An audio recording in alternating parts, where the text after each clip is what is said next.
Père et du Fils et du Saint-Esprit. Amen. Seigneur notre Dieu, par l'illumination de l'Esprit Saint, tu as instruit le cœur de tes fidèles. Rends-nous dociles à ton esprit pour apprécier ce qui est juste et donne-nous toujours le réconfort de sa présence par le Christ notre Seigneur.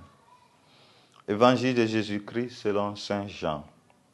En ce temps-là, les Juifs se querellaient entre eux.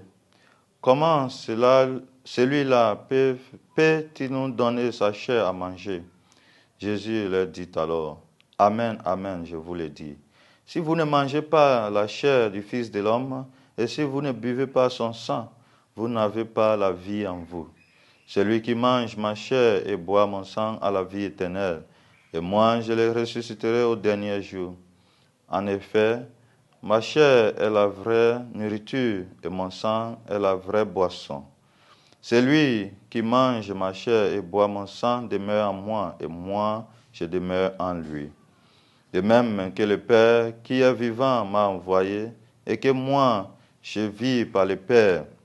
De même, celui qui me mange, lui aussi vivra par moi. Tel est le pain qui est descendu du ciel.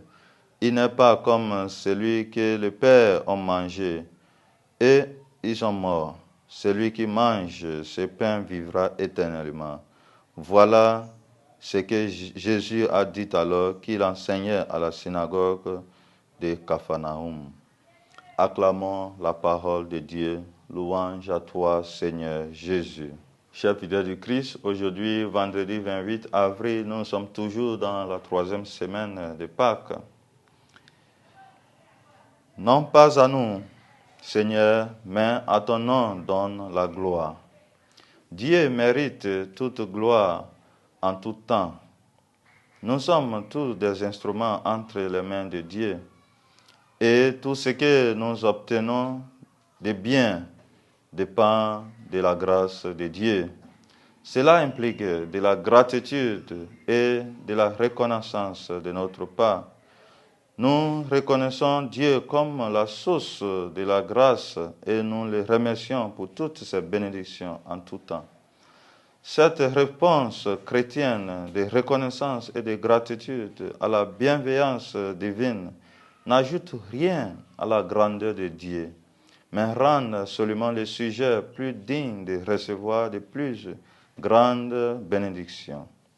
Mes chers fidèles du Christ, chez nous, on dit merci, c'est une autre manière de demander à la personne à qui vous dites merci de vous faire encore ce bien dont vous les remerciez. Donc, il est toujours bon de dire merci dès que nous recevons un bien de la part de quelqu'un. Donc, nous aussi, dans notre vie chrétienne, nous devons en tout temps remercier le Seigneur parce que tout ce que nous sommes, tout ce que nous vivons, c'est par la grâce de Dieu. Et dans sa sagesse divine, il sait ce qui est bon pour nous.